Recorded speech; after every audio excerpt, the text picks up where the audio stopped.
ខ្ញុំបាទសូមជម្រាបសួរដល់ពុកម៉ែបងប្អូនលោកយាយលោកតានិងប្រិយមិត្តទាំងអស់ដែលតែងតែនិយមតាមដានស្ដាប់ព័ត៌មាននិងចំណេះដឹងផ្សេងតាមសង្គម YouTube ជាទីគោរពនិងជាទីមេត្រីក្នុងគណៈវេលានេះដែរខ្ញុំបាទមានអត្ថបទព័ត៌មានមួយដែលមានចំណងជើងថាក្រសួងធនធានទឹកជូនដំណឹងបន្ថែមពីអាកាសធាតុចាប់ពីថ្ងៃទី14ដល់ថ្ងៃទី16ខែឧសភាកម្ពុជានឹងមានភ្លៀងលាយឡំជាមួយផ្គររន្ទះនិងខ្យល់កន្ត្រាក់មានល្បឿនខ្លាំងស្ទើរគ្រប់ទីកន្លែងសូមបង្កើនការប្រុងប្រយ័ត្នបាទតែមុននឹងចូលដល់ខ្លឹមសារនៃអត្ថបទព័ត៌មានសូមពុកម៉ែបងប្អូនជួយចុច Subscribe ដើម្បីទទួលបានព័ត៌មានថ្មីៗក្រសួងធនធានទឹកនិងអូតូនិយមនៅថ្ងៃទី13ខែឧសភាឆ្នាំ2021នេះបានជូនដំណឹងបន្ថែមពីអាកាសធាតុចាប់ពីថ្ងៃទី14ដល់ថ្ងៃទី16ខែឧសភាដោយទទួលឥទ្ធិពលពីបណ្ដុំសម្ពាធទាបរួមជាមួយនឹងខ្យល់និរដីដែលបក់មកពីជួរសមុទ្រថៃនាំឲ្យមានភ្លៀងលាយឡំផ្គររន្ទះនិងខ្យល់មានល្បឿនលឿនស្ទើរគ្រប់ទីកន្លែងក្រសួងធនធានទឹកបានបញ្ជាក់ថា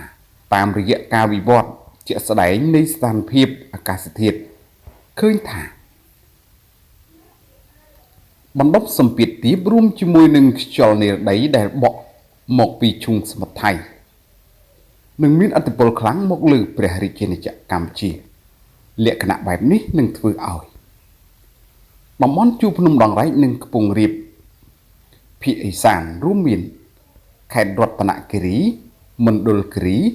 ស្ទឹងត្រែងឧត្តរមានជ័យនិងខេត្តព្រះវិហារតំបន់វាលទំនាបកណ្ដាលនិងតំបន់មាត់សមុទ្ររួមមានខេត្តតាកែវ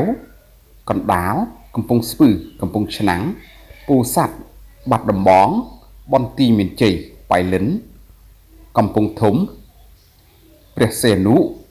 និងខេត្តកោះកុងនឹងមានភ្លៀងលាយឡំជាមួយនឹងផ្គររន្ទះពីបង្គោលទៅខ្លាំងស្ទើរគ្រប់ទីកន្លែងនឹងមានខ្យល់កន្ត្រាក់មានល្បឿនលឿនខ្លាំងខ្យល់មកកាត់វិនសៀពី10ទៅ20ម៉ែត្រក្នុង1វិនាទី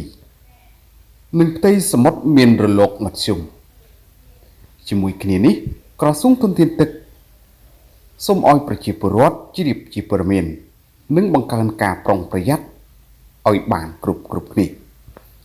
បាទហើយអត្ថបទព័ត៌មានព្យាករណ៍ដែលខ្ញុំបានជម្រាបជូនខាងលើនេះក៏មានតែប៉ុណ្ណឹងសូមអរគុណសូមជម្រាបលា